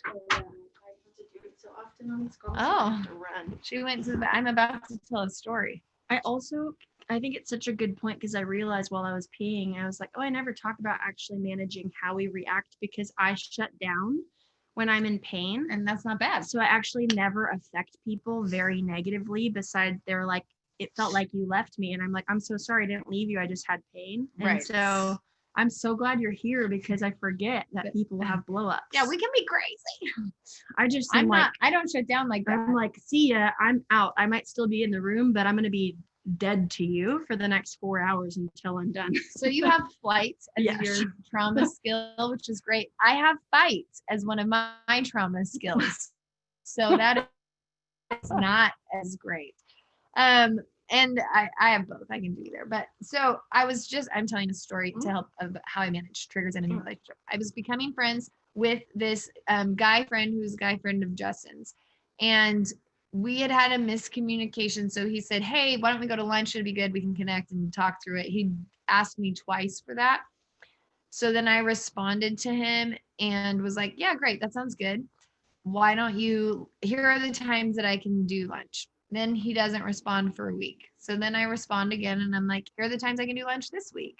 And then he doesn't respond. Now I am feeling angry because I'm like, whoa, you're the one who asked me to lunch twice and now you're not responding. What is this? But I don't believe in What is this? What is this? What kind of game are you What are playing you with doing? me? What?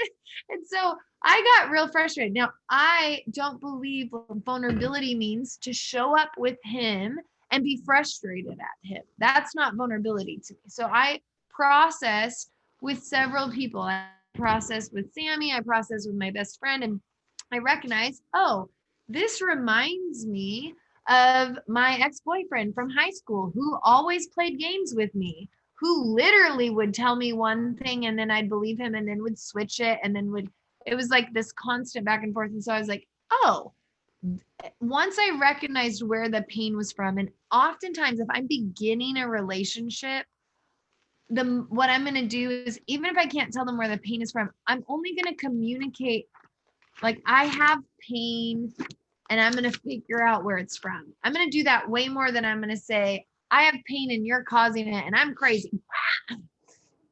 And so for me, I'm like, okay, I have pain. I process that it's from this guy.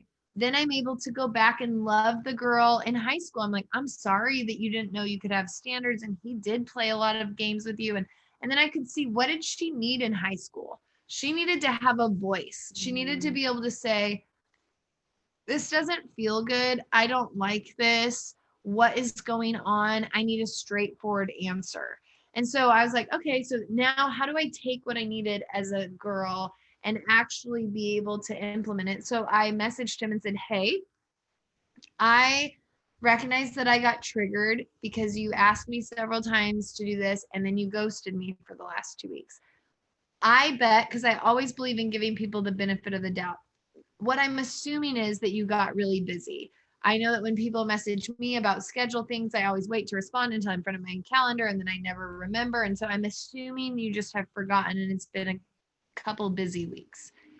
However, I just want to check in with you about what's happening because it reminds me of when I was in high school and a guy played games with me. So if you could just let me know if you do want to have lunch, or we don't have to have lunch, but I would like some clarity. But I did all that I had processed my anger and my frustration with my friends. So by the time I'm talking to him about it, I'm just giving him information. I'm not big emotions. Without huge emotions. Especially, I just met the guy. So I'm not gonna, I don't want to be like, You mother effer! Why would you ghost me? I don't even care. I don't want lunch with you anyways. You know, like I don't want Abby is really not expressive. So I think we should all like celebrate her and champion her so that she can come out of her shell and learn to express herself and be confident.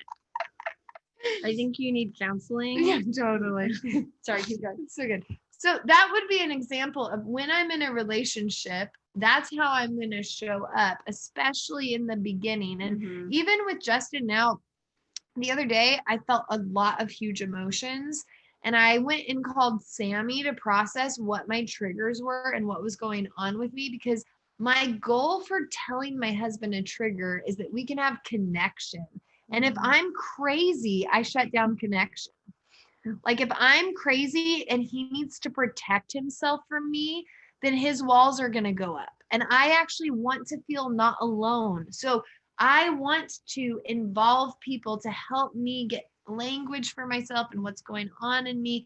And then I want to do work with my counselor and go back to the little girl so that, and that's not me trying to be perfect at all. I'm going to show up. I'm still going to be messy. I'm going to do all of this, and I'm still going to say the wrong things sometimes. And sometimes sometimes I can't call Sammy. I just have to respond in the moment, and it's going to be a mess. And then you're really good at cleaning it up. But my goal is that I know what's going on inside of me. I know what it's connected to from my past, and I have self-soothed that before I share it with the person across from me. And I'll just add one last thing, and then I want to check on you, Shelby. The really powerful thing about that is that every time one of us is triggered, I just learned this in marriage 3 weeks ago. This would have helped my life a lot if I knew it before. Anytime one person is triggered, the other person is automatically triggered.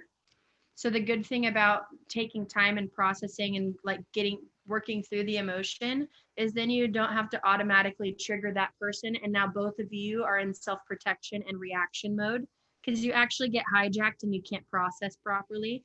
And so it actually can protect relationship a lot. But Shelby, so you don't have to know how to do everything perfect. What I was trying to do is give you hope that there are ways that you can trigger and also share with him without it feeling so vulnerable. but how are you doing? I know that was a lot of information.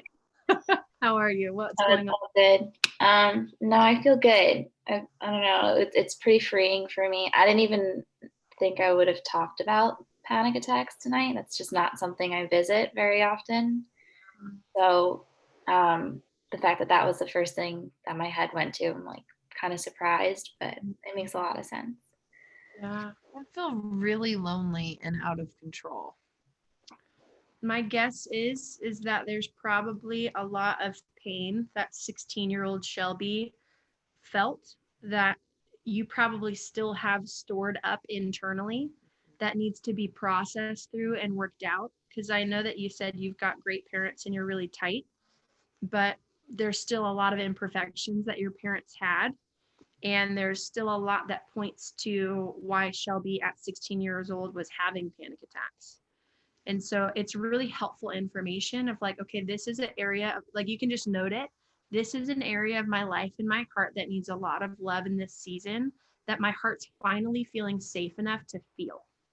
So it's a good thing. Like every time that we have revealers of these different things, it lets you know that your heart's feeling safe to go there. So that's huge. And I just want you to know, if I have to be in this process for the next year or 2 or 5 and get healing in this area, that would be good and okay and healthy. And if you need a lot of love from the people in your life and from God and from us and the girls in this program, even for just that area, that's good and it's okay. And so you might have better homework than this, but what I want for you is to habitually start speaking over yourselves. My emotions are good. And I'm not too much. I love every version of me. And you could even like put your hand on your heart and be like, Shelby, I accept every version of you. If you get triggered and you have big emotions, just be like, I want the first thing that you try to remember to do. You can even set a reminder on your phone that sets an alarm and says, every version of me is good. But if you get triggered, first thing I want you to do is, Shelby, this version of you is lovable and I still choose you and accept you and you're not too much. And all you're doing by doing that is creating safety by bringing love, acceptance, and compassion. And you're saying every version of me is good. I want you to like reinforce that because for the last however many years, you've been doing the opposite of that. Does that feel doable? It does, yeah. It makes a lot of sense. I also think that I would maybe spend some time processing with a friend about that season and see if there's any pain that you need to grieve about how hard it was to be in that moment. And even like if you need to have some conversations with your parents now and be like, hey, we're not in that season now, but we all didn't know what we were doing.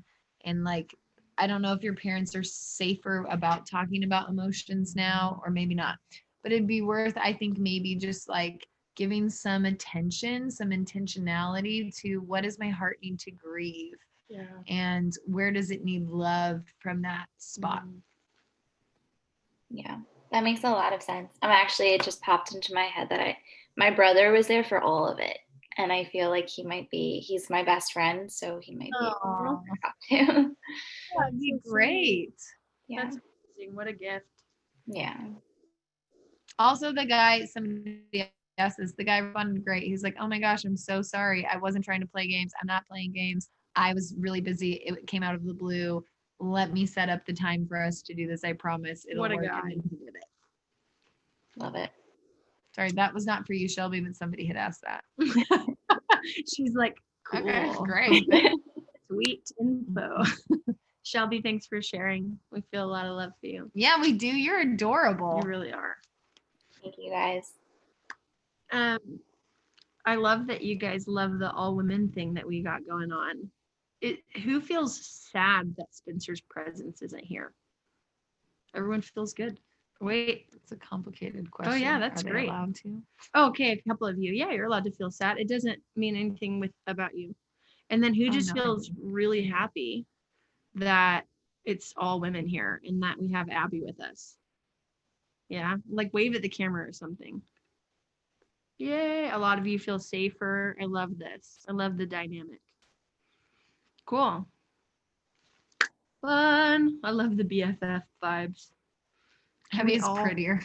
She's much prettier than Spencer. She's got a lot less hair and she's much skinnier than Spencer is. That is for sure. I have more hair up here though. Yeah, right, just right there. Less down. Less, everywhere else. less muscle. She's a lot less muscular than I Spencer. am. That's for sure. Totally.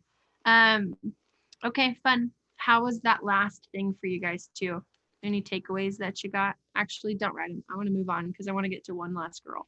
Or you can share them if you want to share Yeah, them. share them while we find a girl. Hayden Williams. I love your podcast. I'm so fangirling. I love it. Hayden, are you here? Hey. There's a lot of cute people. I know. They're all so lovable and smushy. Her podcast is called The Connected Life. If you guys haven't heard it, you should subscribe to it because it's so good. And it's free. And it's free. Hayden, what's up, girl? Nothing much. How are you guys doing? There you are. I just was saying that so I could find out where your face was. Yeah. So you were saying that you're struggling to accept the anger coming up in your grieving process because of a belief that the Bible says that anger is bad. Can you tell me more about that? Yeah, I just feel like there are Bible verses that say like don't go to bed angry, and like Jesus always talks about, forgiving and loving your neighbor as yourself. And I just feel like I've never heard in the Bible of how like anger can be good. So That makes sense. yeah. Who in your family taught you that anger was bad? Yeah, that makes sense. My mom, she was angry all the time when I was a kid, so that makes a lot of sense. Yeah. So my guess is you're actually having an emotional reaction when you're reading the Bible that is protecting you from what you experienced as a kid. Mhm. so like, oh, I've never seen anger be healthy. My mom's anger destroyed me. Yeah. It was so unsafe for me. How could it ever be good? If I have anger, then I will be like her. And then with all of the childhood experiences of anger being really painful, your mind, when you're reading the Bible, is looking for evidence of why anger is bad. And it could be for a lot of things. Some of it is just to protect you from the pain, but some of it's probably so that God feels safe to you, is my guess. You're like, how can I find safety in this? If God's angry, he's like my mom. Yeah. God's okay with anger. He won't protect me from situations like Yeah. that. And automatically, like God is in the spot of mom and dad all of the time, which sucks. And so there's probably, and my guess is there's probably fear that you have of God and God's anger and that part of his nature because of your experience of mom. But also there's a lot of crazy Bible verses too about God's anger. Yeah, totally. And so I can imagine that God and the word feels probably pretty scary to you at the same time. So that's just language around it. But like even Ephesians 4:26 says, be angry and sin not. Yeah. And the sun says, it also says like, don't let the sun go down on your anger, but it doesn't ever say don't be angry. And it never actually talks about anger being bad. And Jesus got so mad that he flipped the tables. And Jesus, what he said, you brood of vipers, That's is what I was the gonna say s- next. yeah, go ahead. no, No, that's pretty much like Jesus saying, you son of bitches, Yep. you sons of bitches, Mhm. for real. Yeah, he was pissed. Back in the day, I love what William Paul Young says. He says, cursing isn't the 4-letter words. It's not shit. It's not fuck. It's not ass. Cursing is saying something like, I wish you were never born. Mm. Cursing is actually like cursing someone in their life and tearing them down. So even back in the day when Jesus said, you brood of vipers, he's pretty much cussing at them, what we would call cuss words, like he's condemning them essentially. Like, what are you doing? Anyways. Yeah. So, I mean, I would say biblically, there's a strong case. David had anger and was known as a guy after God's own heart. There are verses that says his anger lasts for a moment, but his favor for a lifetime. That is a confusing verse if you've grown up with anger that is abusive and I would say just emotionally painful. Because that's not actually God's nature. But the concept is we want to avoid anything that has destroyed us. And I think anger's destroyed a lot of people. And so there's often this fear that if I let myself feel that emotion, I'll destroy people like they destroyed me. Or if I let myself be angry, then I will actually be out of control to it. Like I'll become a slave to it. Like if all you ever saw, like my mom was so depressed, she wouldn't get out of bed. So if all I ever see is that, then I'm going to have a hard time wanting to let myself be sad because I'm going to think sadness leads to it taking over. Mm-hmm. And so there's a lot of pain that we can have when we experience anger. Anger can literally break like the fibers of who we are apart, especially when we're little kids. And so it makes sense that it's hard for you, but it also is beautiful that God put anger as an emotion. Like he wouldn't have created it if it was it's not like, oh, when the fall of man happened is when anger got introduced. Like anger is an emotion that we actually, God gave us to be able to get out injustice, to get out pain that we have, to release and separate ourselves from I mean, so many things. Anger is a gift to humanity. It's just when it's used poorly, it can become a weapon. Yeah. Hayden, when do you first remember your mom's anger affecting you and feeling really painful and scary?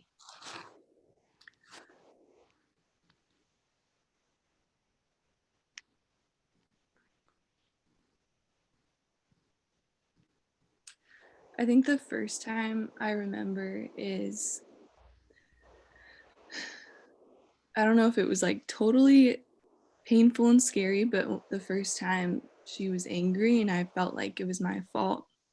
It was probably around like 2 or 3 years old, and she was making food in the kitchen, and I was just walking around like, I don't know what to do. I did I do something wrong? Is she mad at me? And yeah. What did her anger come out like? What was happening? Was she yelling? No, she was just really silent, and like her face, looked really stern, and So she disconnected. yeah. But then probably communicated some things in like an angry way, not necessarily yelling, but like, yeah, with a stern voice. That's so little. And what did that teach you about you and about her?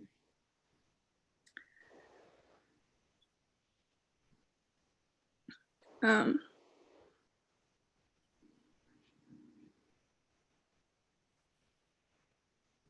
just that like I was bad, and that like I wasn't worthy of love, and I wasn't a good daughter, and that like my mom was unsafe, and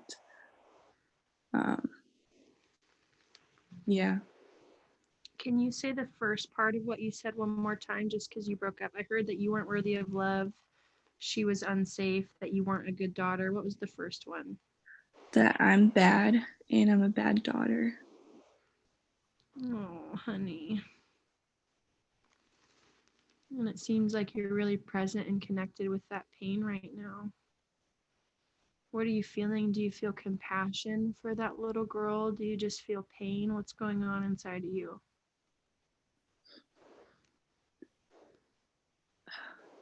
Yeah, I just feel really sad that I carried that for like almost 20 years, Yeah, and that I never knew that it wasn't my fault. yeah.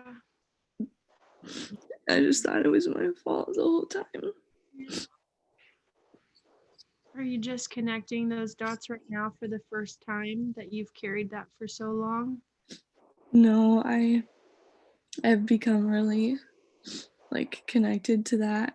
Yeah, good. Yeah. I just know that like a lot of self-hatred came from that. Yeah, totally. So, There's no way a 3-year-old, your brain is not actually in the place where you can differentiate that your parents' emotions aren't about you at 3. So there's yeah. no way for you to not internalize that. And so I'm so sorry. Why don't you close your eyes and put your hand on your heart?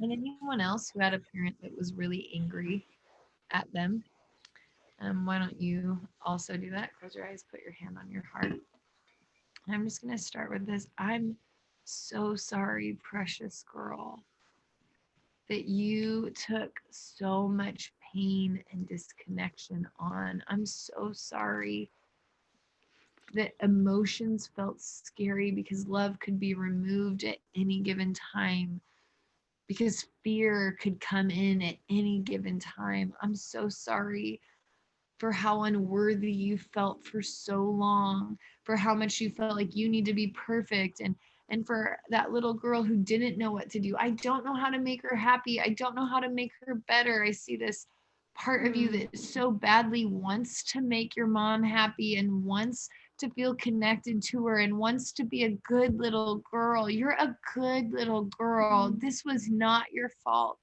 This was not your fault. You are not the problem in this moment.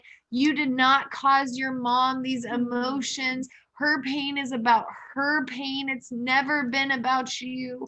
I break the lie that there's something broken in you, that you did something so shameful or so bad that she disconnected, that her behavior was a reflection of you. You're such a good little girl. You're such a good little girl. You're not the problem. I break the lie that if you could just do better or be better. I see this feeling like you're like almost out of your body. You're dazed and you're confused because you're like, how can I fix this? But there's no way you can fix it. And it feels so hopeless. Like there must be something so bad about me because I can't make her happy. And there's this deep feeling of like, I should be able to make her happy. And it feels so out of control to have a heart where you're like, I want to be good. I'm trying to be good, Mom. I'm trying to be good. I'll do whatever you want. And to still have that be like not enough. I'm so sorry for the weight and the pain. And I just see that in that moment you learned that when Mom's unhappy, I have to beat myself up. When Mom's angry, I have to hate myself. I have to reject myself. I have to figure out what I did wrong. Mom's anger means I'm bad. And so I just release you from carrying the shame and the fear and the torment of internalizing that pain. You're a good little girl. You have a good heart. You weren't ruining her life. You're not so broken that you could devastate her. And Hayden, I want you to see Jesus come into that kitchen. And I want you to see all the weight on little Hayden's shoulders. She was so little. She was so little. She was so wide-eyed. She was so alive. And she was carrying so much weight and responsibility. She was so burdened. And I want you to see him come in and take that weight off your shoulders. I want you to see him lean down and say, your mom's anger had nothing to do with you. It had nothing to do with you, sweet girl. You were never the problem. And you've carried a false responsibility for her pain for so many years. And there was nothing that you could do to fix it. And that was so disappointing for you. It was never your responsibility to make her happy, to make her feel better. Hayden, it had nothing to do with you. It had nothing to do with you. You were never the problem. You were never the problem. You weren't supposed to put the smile back on her face, and you weren't the reason for her frown. You weren't the reason for her scowl. You weren't the reason she disconnected. And as he takes that weight off, I want you to see him scoop you up. He even throws you into the air to show you how light you are now and you're not carrying all of those burdens. And he grabs you and he squeezes you. I want you to hear him say, sweet girl, punishment felt like a friend to you. Self-punishment became a protector for you that day. But you never needed to punish yourself because you weren't guilty of anything. And I'm so sorry that for so many years you've been carrying that. I'm so sorry that for so many years punishment felt like a really good friend. The truth is that you had a really good heart and you've always wanted good. Hayden, I want you to say, no more am I going to make punishment a friend. No more am I going to make punishment a friend. I'm done destroying myself. I'm done destroying myself. I take off the blame and the accusation today. I take off the blame and the accusation off of myself today. I want you to even see you walk into little Hayden and get face to face with her and just say, you were never the problem. You were never the problem, Aiden. But I'm so sorry you felt so unsafe. I'm so sorry. You felt so unsafe. You don't have to figure out the right thing to say or do. You don't have to figure out the right thing to say or do. You're a good little girl. You are so good. Yeah. You're such a good daughter. You're such a beautiful, good daughter. You're so worthy of love. You are so worthy of love. And I want you to feel Jesus squeeze you and hold you really tight. And that love making up for some of the lost years that it felt like love couldn't get in. And I just want to pray over you and anyone else who can connect with this. Holy Spirit, I just pray for your comfort to come in, that your presence would befriend them. And I just come against shame and self-hatred and accusation. That critic that says that it's your fault and all of this is your responsibility, that you have to do something to fix this or to change this. I bind that up in Jesus' name, and I pray that right now there'd actually just be a deliverance from that voice. I pray for so much tenderness and compassion to come in. Holy Spirit, I pray that you would scoop up every single one of them in that little girl state and pour love in. That unconditional love would come in and leak into every part of their heart, every part of their mind, even their body, where their body disconnected, where their body shut down, where their body stored up anxiety, where it stored up fear, where it stored up pain. It manifested into pain because they didn't know what to do with it. I pray for a peace to come in. I pray for so much comfort to come in.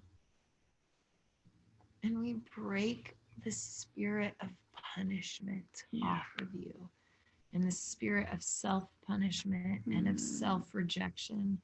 And we give you permission to feel loved and worthy again. Yeah.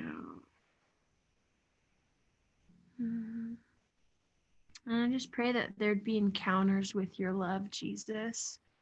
That for every single woman on this call, that encounters would be unlocked.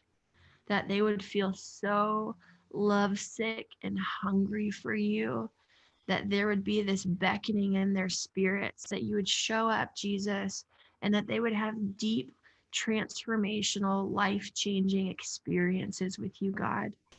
Where you'd come into these places that need it the most, where you'd come in and comfort their little girl and take care of their little girl and reparent their little girl, and that you'd show them how safe you really are and how safe that they can be inside of their own bodies, how safe that they can feel with their own heart. Yeah. Holy Spirit, I thank you for the journey that every single woman on this call is on.